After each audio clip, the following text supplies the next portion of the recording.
అదే RTV app వార్తల్ని క్షణాల్లో చదివే అవకాశం ఉంటుంది. ఒక న్యూస్ పేపర్, ఒక టెలివిజన్ ఛానల్ మీ చేతుల్లో ఎప్పుడు ఉంటాయి. ఎమ్మెల్యే గోపిరెడ్డి శ్రీనివాస్ రెడ్డి మీద మేము ఎప్పుడు కూడా ఆరోపణ చేస్తూ ఉన్నాము. ఈ ఆరోపణలకి ఆధారాలు ఉన్నాయి. ఆధారాలతోటే మేము గడిచిన 4 ఏళ్లుగా ఆయన మీద ఆరోపణ చేస్తూ ఉన్నాము.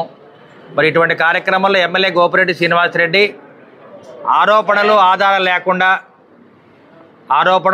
లేకుండా మా మీద ఆరోపణలు చేస్తున్నారని చెప్పి ఆయన స్టేట్మెంట్ ఇవ్వడం జరిగింది.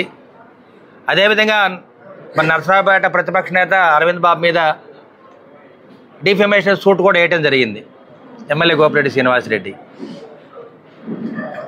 నేను ఇవాళ ఆయన చేసే అవినీతి ఆరోపణలు కానీ దుర్మార్గాలు ఇటన్నిటి మీద ప్రెస్ నోట్ పెట్టడం జరిగింది. మరి ఉప్పలపాడు రోడ్లో సాయి బాలాజీ సిటీ వెంచర్లో వారు చేసిన అవినీతి కానీ అక్రమాలు కానీ ఇవన్నీ కూడా బయట పెడతానికి వాళ్ళు ప్రెస్ మీట్ పెట్టడం జరిగింది. నిజంగా ఎమ్మెల్యే గోపిరెడ్డి శ్రీనివాస్ రెడ్డి చిత్తశుద్ధి ఉంటే కనుక నేను చెప్పే ఆధారాలన్నీ కూడా స్వీకరించండి. దీని మీద ఎంక్వైరీ చేయండి. కలెక్టర్ గారు ఉన్నారు, అది ఎస్పీ గారు ఉన్నారు, ఆర్డీఓ గారు ఉన్నారు. దీని మీద ఎంక్వైరీ చేయండి, నిజ నిర్ధారణ తేల్చండి. ఎందుకంటే ప్రతిసారి ఏదో తూతు మంత్రంగా మీరు ప్రెస్ మీట్ పెట్టడం, ఆధారాలు ఏమని చెప్పడం ఇది మంచి పద్ధతి కాదు. ఆధారాలు ఉండబట్టే సాయి బాలాజీ సిటీలో మేము అన్నీ కూడా బయట పెట్టడం జరిగింది. సాయి బాలాజీ సిటీ అనే వెంచరు దాదాపు 200 నుంచి 250 ఎకరాలు వెంచర్. అది MLA Gopireddy Srinivas Reddy, Shaik corporation chairman Kajavali, ఇంకా కొంతమంది పెద్దలు కలిసి ఈ వెంచర్ వేయటం జరిగింది. ఈ వెంచర్లో దాదాపు 46 ఎకరాలు ప్రభుత్వ భూమి ఉంది, అసైన్ ల్యాండ్.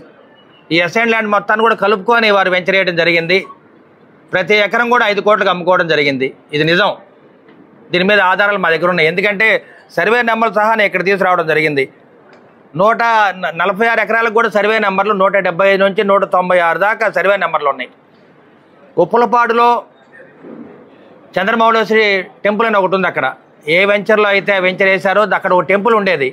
ఆ టెంపుల్ యొక్క భూమి 3.5 ఎకరాలు 3.5 ఎకరాలు అనమాట. అది అసలు ఆ టెంపుల్ కానీ ఆ భూమి ఆధారాలు కానీ ఎక్కడ లేకుండా వాళ్ళు దాన్ని పాడు చేయడం జరిగింది.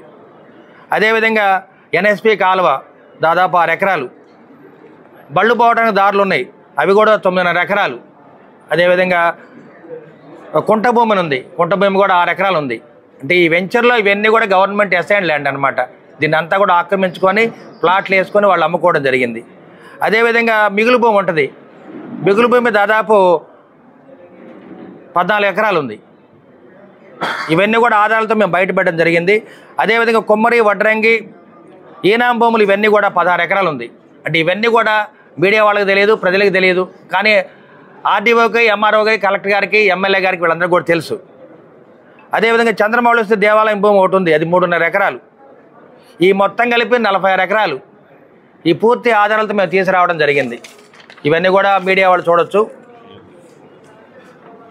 అదేవిధంగా మేము ఒకటే అడుగుతుంది, ఈ విధంగా అక్రమంగా వెంచర్ వేసి భూములను అమ్ముకుంటే ఏదైనా తుఫాను కానీ వరదలు వచ్చినప్పుడు మరి పేద ప్రజలు ఏ విధంగా అక్కడ ఉంటారో ఒకసారి ఆలోచన చేయండి. ఇవన్నీ నిజంగా ఆయన చేసిన అవినీతి అక్రమాలు మేము బయట పెట్టడానికి ఈ ప్రెస్ మీట్ పెట్టాము. దీనికి పూర్తిగా ఆధారాలు ఉన్నాయి. ఎక్కడైతే గుడి ఉందో గుడి ఆధారాలు ఉన్నాయి, సర్వే నెంబర్లు ఉన్నాయి. అదేవిధంగా దేవాలయ భూమి యొక్క ఆధారం ఎన్ని ఉన్నాయి. ఇక్కడ గుడి స్థలం ఇది.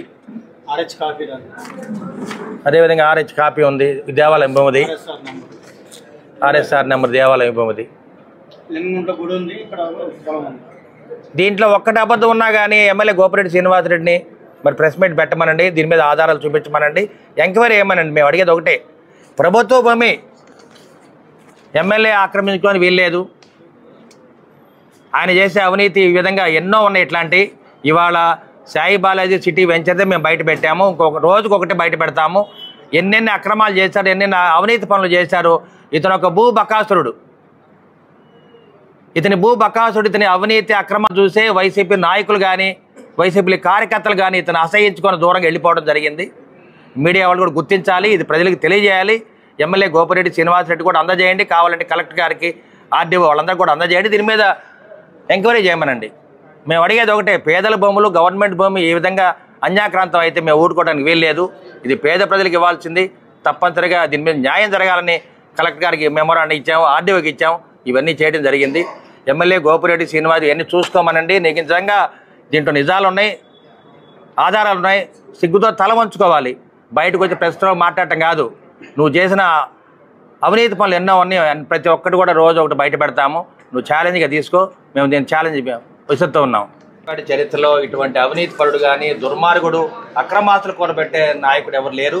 ఇంతకుముందు డాక్టర్ కోడెల గారు ఉన్నారు, కాసు కృష్ణారెడ్డి గారు ఉన్నారు, ఎవరు కూడా ఇటువంటి పనులు చేయలేదు. డాక్టర్ కోడెల గారు స్పీకర్గా దిగిపోయిన తర్వాత 2 లక్షల ఫర్నిచర్ ఉందని చెప్పి ఈ వైసీపీ ప్రభుత్వం కానీ గోపిరెడ్డి శ్రీనివాసరెడ్డి కూడా అతన్ని వేధించి ఆత్మత్యాగం చేసుకునేట్టు చేసిన బలిదానం చేసుకున్నాడు ఆయన.